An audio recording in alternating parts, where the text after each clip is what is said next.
Alright guys, I'm here just working on my truck today. I was adjusting some of these worn hubs. They usually come with these pins, I should say these little clips that locking tabs. Most of my hubs don't have these because one, they're a pain in the neck to put on. Most of these have been through the years have been, you know, they fatigue as you fold them in and out from the little ears. So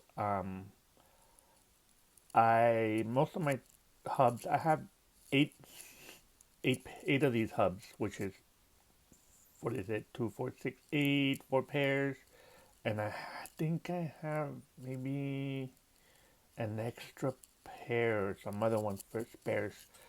Um,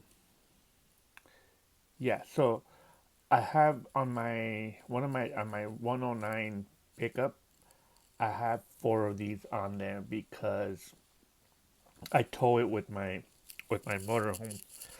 It doesn't see like rock crawling, sort of like trails and stuff like that. So I have some in the rear that I use for unlocking them so I can free spool them when I'm towing it. They work great. Since I have so many of these, I have two of them that are actually really good. So I just got one of these in each truck as a spare completely. So if on any of these breaks, I can just swap it out completely. Um, and then I believe I have another one that I have that was just for spares that I have actually disassembled and split up some of the pins on the inside and put some in each truck. So if I need to just put a pin or repair a part or whatever, I can actually do that on the trail. But I have one full of these in each truck as a spare. I mean, should something happen, I can always just put one of the front ones in the rear. I do actually carry some of the caps or half shafts, so in case I need to replace, I can replace the whole half shaft. Um, so what I wanted to talk to you about is maintenance, tightening. I don't like to use the tabs because I like to constantly check my half shafts, so I have to pull them out and I have to take them out, grease them up, inspect them, and I do that after every trip. So that's why I don't like these tabs, and I just resort to just checking them, making sure that they're tight after every trip, after every 2 or 3 weeks, depending on how much I drive. I go in and I check all the um, the bolts, make sure they're all tight. Excuse me. So what I have is the hard part is tightening these up. If you have a set of these, you have to go in one by one, and it's very tedious getting these in.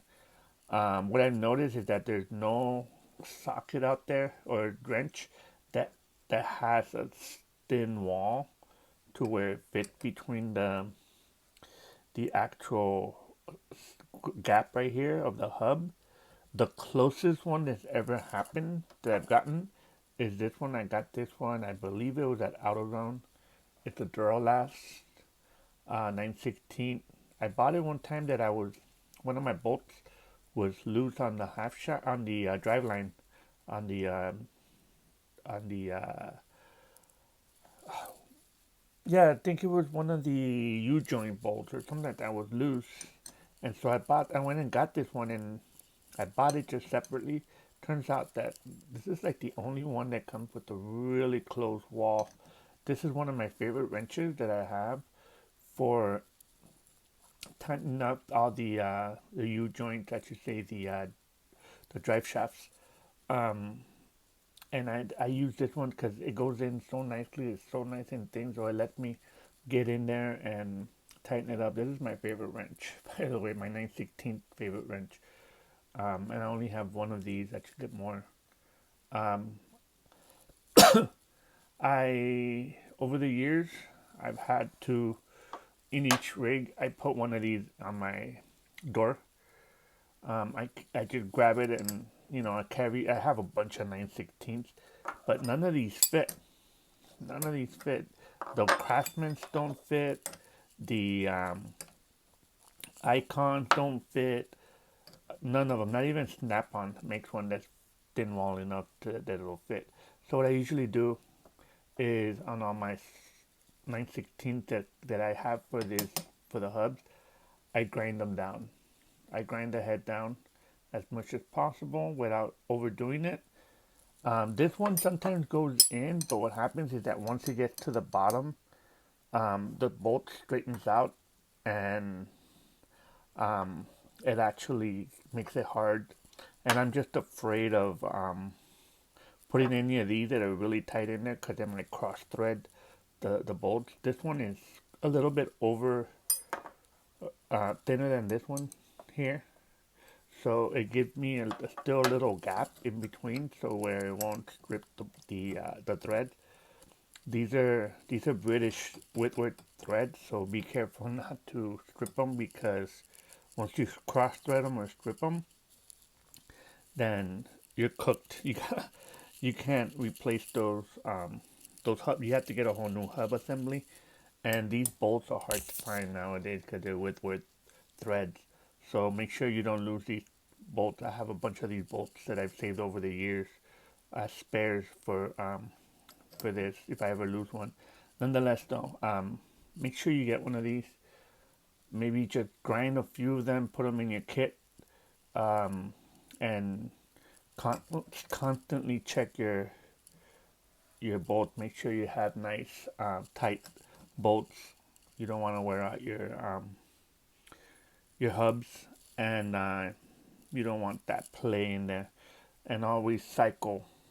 Always cycle your every other week, or just get in there and just cycle your your hubs. Make sure that they're working, because they can get difficult to operate if you haven't done it in a while. And if you're in a cold climate and you can't move this, just add a little bit of heat around here to melt any water or moisture. It did happen to me once where I was in Big Bear. It was cold enough that I couldn't engage these, so I had to get out a propane torch and warm them up. So, yeah, so hopefully you got something out of this. Get one of these. I mean, this is a cheaper one. I don't even know what it is, what brand it is. It's made in Taiwan. So I just have a bunch of 9/16s. That's like the most standard. This one and half inch are the ones you use the most with Land Rovers. So I have a few of these at home, and one on each truck on the door. So sometimes when I go air up or air down, I check the threads, make sure all the bolts are nice and tight. Maybe even during the trail every once in a while, check them, because these are hard to find nowadays, and these M11s are hard to find, and you don't want to have an issue on the trail. So just making a habit of just going around and checking them. That's all for now. Hope you got something out of it, and I'll see you guys on the next one.